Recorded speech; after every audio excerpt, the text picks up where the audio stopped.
phần lan hoa xinh trắng trái hao có người tăng hấp trái cây cứ tin ấm âu cứ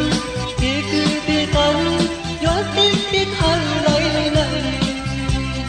tăng hết trái có ấm khí có lù mong tít cứ lù mong nhau quán tóc khuyến na khuyến tóc má thanh hồ tô tuyến lệ tung lấy là ôm nhau ya sức xa ta na vắng khoang phần trái tim mình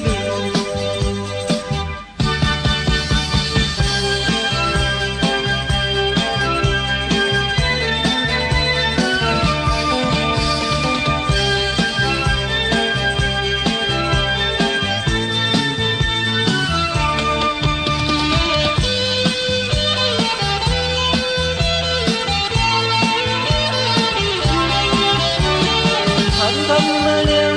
yến hấp cầm nhìn đàn hoa tiếng